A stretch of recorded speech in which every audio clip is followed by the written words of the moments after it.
അച്ഛൻ പറഞ്ഞ കഥകളുടെ 11-ാം ഭാഗം പറയുന്നത് വാസവി ശക്തിയുടെ കഥയാണ്.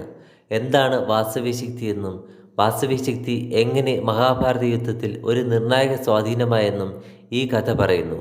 വാസവി ശക്തിയുടെ കഥയിലേക്ക്. ശൂരസേനൻ എന്ന യാദവ രാജാവിൻ്റെ പുത്രിയും ശ്രീകൃഷ്ണൻ്റെ പിതാവായ വസുദേവരുടെയും ഏകലവ്യൻ്റെ പിതാവായ ദേവസ്രവൻ്റെയും സഹോദരിയുമായിരുന്ന പൃഥ രാജകുമാരി കുന്തിഭോജൻ എന്ന രാജാവിൻ്റെ വളർത്തുമകളായി മാറുകയും പിന്നീട് കുന്തിദേവി എന്ന പേര് സ്വീകരിക്കുകയും ചെയ്തു.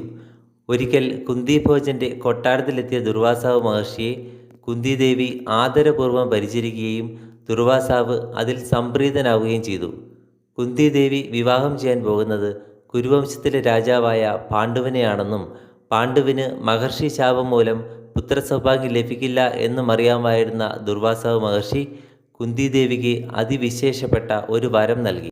കുന്തിദേവി ഏത് ദേവനെ മനസ്സിൽ ധ്യാനിച്ച് പുത്രസൗഭാഗ്യം ആഗ്രഹിക്കുന്നുവോ ആ ദേവൻ പ്രത്യക്ഷപ്പെടുകയും പുത്രസൗഭാഗ്യം നൽകി അനുഗ്രഹിക്കുകയും ചെയ്യും എന്നായിരുന്നു ആ വരം. വരം ഫലിക്കുമോ എന്ന കൗതുകം അടക്കാനാവാതെ കുന്തിദേവി സൂര്യദേവനെ മനസ്സിൽ ധ്യാനിക്കുകയും സൂര്യദേവൻ പ്രത്യക്ഷപ്പെട്ട് കുന്തിക്ക് പുത്രസൗഭാഗ്യം നൽകി അനുഗ്രഹിക്കുകയും ചെയ്തു. അങ്ങനെ കുന്തിദേവി ഗർഭിണിയാവുകയും കവചകുണ്ടലത്തോടെ സൂര്യ തേജസ്സാർന്ന ഒരു പുത്രന് ജന്മം നൽകുകയും ചെയ്തു. മാതാവിൻ്റെ കർണത്തിൽ നിന്ന് ജനിച്ചവൻ എന്ന അർത്ഥത്തിൽ അവൻ കർണൻ എന്നറിയപ്പെടുമെന്നും കവചകുണ്ടലങ്ങൾ അവൻ്റെ ശരീരത്തിൽ ഉള്ളിടത്തോളം കാലം അവനെ വധിക്കാൻ ആർക്കും സാധിക്കില്ല എന്നും സൂര്യദേവൻ ജനനസമയത്ത് അരുൾ ചെയ്തു. അവിവാഹിതയായതിനാൽ അപമാന ഭയത്താൽ കുന്തിദേവി കുഞ്ഞിനെ ഒരു സുരക്ഷിത പേടകത്തിലാക്കി നദിയിൽ ഒഴുക്കിവിട്ടു. നദിയിലൂടെ ഒഴുകി വന്ന കുഞ്ഞിനെ കണ്ട ധൃതരാഷ്ട്രയുടെ തേരാളിയായിരുന്ന അതിരഥനും ഭാര്യ രാധയും കുഞ്ഞിനെ എടുത്ത് വളർത്തി. അങ്ങനെ സൂര്യപുത്രനായി ജനിച്ച കർണൻ സൂതപുത്രൻ, അതായത് കുതിരക്കാരൻ്റെ മകനായി വളർന്നു. ജന്മനാ ലഭിച്ച സവിശേഷ കഴിവുകൾ കർണനുണ്ടായിരുന്നു. മുതിർന്നപ്പോൾ ആയുധാഭ്യാസ പരിശീലനത്തിനായി കർണൻ ദ്രോണാചാര്യരെ സമീപിക്കുകയും ദ്രോണർ കർണനെ ശിഷ്യനാക്കുകയും ചെയ്തു. സൂതപുത്രനായിരുന്നതിനാൽ അതിവിശേഷപ്പെട്ട പല അസ്ത്രവിദ്യാ പരിശീലനങ്ങളിൽ നിന്നും ദ്രോണർ കർണനെ ഒഴിവാക്കിയിരുന്നു.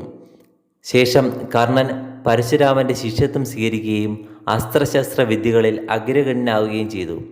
ശിഷ്യൻ്റെ കഴിവുകളിൽ മതിപ്പ് തോന്നിയ പരശുരാമൻ കർണന് തനിക്ക് ശിവൻ നൽകിയ അതിവിശേഷപ്പെട്ട വിജയധനുഷ് എന്ന ദിവ്യമായ വില്ല് സമ്മാനിച്ചു. പിന്നീട് ദ്രോണാചാര്യരുടെ ശിഷ്യഗണങ്ങളുടെ ആയോധന കഴിവുകൾ പ്രദർശിപ്പിക്കുന്ന പല വേദികളിലും കർണൻ പാണ്ഡവരെയും കൗരവരെയും കാൾ മികവ് പുലർത്തുകയും പക്ഷേ സൂതപുത്രൻ എന്ന പേരിൽ പല വേദികളിലും അവഗണനയും അപമാനവും ഏറ്റുവാങ്ങുകയും ചെയ്തു. കർണൻ്റെ കഴിവുകൾ തിരിച്ചറിഞ്ഞ ദുര്യോധനൻ കർണനെ തൻ്റെ ഉറ്റ മിത്രമാക്കുകയും പിന്നീട് മുതിർന്നപ്പോൾ ഹസ്തിനപുരത്തിൻ്റെ അംഗരാജ്യമായ അംഗദേശത്തിൻ്റെ രാജാവായി വാഴിക്കുകയും ചെയ്തു. അതിനാൽ തന്നെ ദുര്യോധനൻ്റെ എന്താവശ്യത്തിനും താൻ മരണം വരെ കൂടെയുണ്ടാവും എന്ന് കർണൻ ദുര്യോധനന് വാക്ക് നൽകിയിരുന്നു. കർണൻ അസാമാന്യ യോദ്ധാവാണെന്നും കാലങ്ങൾക്ക് ശേഷം സ്വന്തം മകനായ അർജുനൻ്റെ മുഖ്യ എതിരാളിയായിരിക്കും എന്നും ദേവേന്ദ്രൻ മനസ്സിലാക്കി. കവചകുണ്ടലങ്ങൾ ധരിച്ച കർണനെ വധിക്കാൻ ആർക്കും സാധിക്കില്ല എന്ന തിരിച്ചറിവിൽ ദേവേന്ദ്രൻ ഒരു ബ്രാഹ്മണൻ്റെ വേഷത്തിൽ കർണനെ സമീപിക്കുകയും കവചകുണ്ടലങ്ങൾ തനിക്ക് ദക്ഷിണയായി നൽകണം എന്ന് അഭ്യർത്ഥിക്കുകയും ചെയ്തു. ഇന്ദ്രൻ്റെ ആ വരവിനെപ്പറ്റി സ്വന്തം പിതാവായ സൂര്യദേവൻ തലേന്ന് രാത്രി തന്നെ സ്വപ്നദർശനത്തിൽ കർണനെ അറിയിച്ചിരുന്നെങ്കിലും സ്വന്തം ജീവൻ അപകടത്തിലായേക്കാൻ സാധ്യതയുണ്ടെന്നുള്ള തിരിച്ചറിവിലും ദാനധർമ്മിഷ്ഠനായ കർണൻ കവചകുണ്ടലങ്ങൾ ഇന്ദ്രന് നൽകി. കർണൻ്റെ നിസ്വാർത്ഥമായ ഈ പ്രവൃത്തിയിൽ സംപ്രീതനായ ദേവേന്ദ്രൻ അങ്ങനെ കർണന് സമ്മാനിച്ച ദിവ്യാസ്ത്രമാണ് വാസവി ശക്തി. ദേവേന്ദ്രന് സ്വന്തമായ അതിമാരകമായ ദിവ്യാസ്ത്രമാണ് വാസവി ശക്തി. മറ്റ് അസ്ത്രങ്ങൾ വിഫലമാകുമ്പോൾ ഒരു യോദ്ധാവിന് അടിയന്തര ഘട്ടത്തിൽ വാസവി ശക്തി ഒരിക്കൽ മാത്രം ഉപയോഗിക്കാം. ആരെയാണോ ലക്ഷ്യം വയ്ക്കുന്നത് അയാൾ എത്ര ശക്തനാണെങ്കിലും അയാളുടെ അന്ത്യം സുനിശ്ചിതമാണ്. ലക്ഷ്യപ്രാപ്തിക്ക് ശേഷം വാസവി ശക്തി ദേവേന്ദ്രനിലേക്ക് തിരിച്ചെത്തുകയും ചെയ്യും. വാസവി ശക്തി പിന്നീട് കുരുക്ഷേത്ര യുദ്ധത്തിൽ നിർണായക സ്വാധീനമായി മാറി. കുരുക്ഷേത്ര യുദ്ധം കൊടുമ്പിരി കൊണ്ടിരിക്കുന്ന സമയം അർജുനപുത്രനായ ഇരാവൻ്റെ മരണത്തിന് ശേഷം ഭീമപുത്രനായ ഘടോത്കചൻ യുദ്ധക്കളത്തിലെത്തുകയും അലംബുഷൻ, അലായുധൻ എന്നിങ്ങനെയുള്ള രാക്ഷസന്മാർ ഉൾപ്പെടെ കൗരവപക്ഷത്തെ പ്രമുഖരെ കൊന്നെടുക്കുകയും ചെയ്തു.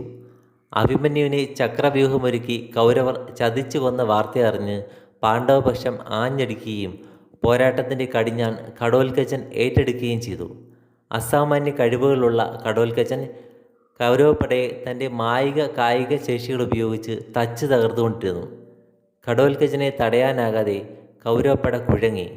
അപ്പോൾ ദുര്യോധനൻ കർണനെ സമീപിക്കുകയും ഏത് വിധേനയും ഘടോൽക്കച്ചനെ വധിക്കണം എന്നാവശ്യപ്പെടുകയും ചെയ്തു. മറ്റ് അസ്ത്രങ്ങളൊന്നും ഘടോൽക്കച്ചനെതിരെ ഫലിക്കാതെ വന്നപ്പോൾ തൻ്റെ മുഖ്യ എതിരാളിയായ അർജുനെതിരെ പ്രയോഗിക്കാനായി മാറ്റിവെച്ചിരുന്ന വാസവി ശക്തിയെടുത്ത് കർണന് പ്രയോഗിക്കേണ്ടി വന്നു. അങ്ങനെ വാസവി ശക്തിയേറ്റ് ഘടോൽക്കച്ചൻ യുദ്ധഭൂമിയിൽ മരിച്ചു വീണു. അസാമാന്യ ശേഷിയുള്ള ഘടോൽക്കച്ചനെ യുദ്ധഭൂമിയിലേക്ക് പറഞ്ഞയച്ച് വാസവി ശക്തി പ്രയോഗിക്കാൻ കർണനെ പ്രേരിപ്പിക്കുകയും അതുവഴി അർജുനൻ്റെ ജീവൻ രക്ഷിക്കുകയുമായിരുന്നു ശ്രീകൃഷ്ണൻ. തൻ്റെ ആയുസ് കുറച്ച് നാഴികകൾ കൂടി നീട്ടിക്കിട്ടിയിരുന്നെങ്കിൽ കൗരവപക്ഷത്തെ മുഴുവൻ അസാമാന്യ ശേഷിയുള്ള ഘടോൽക്കച്ചൻ ഒറ്റയ്ക്ക് തകർത്തേനെ എന്നുള്ളിടത്താണ് മഹാഭാരത യുദ്ധത്തിൽ വാസവി ശക്തിയുടെ പ്രാധാന്യം നിലകൊള്ളുന്നത്. ഇതാണ് വാസവി ശക്തി എന്ന ദിവ്യാസ്ത്രത്തിൻ്റെ കഥ. ക്ഷമയോടെ കേട്ടിരുന്നതിന് നന്ദി. അച്ഛൻ പറഞ്ഞ കഥകളുടെ 12ാം ഭാഗത്തിൽ കാണാം. Thank you.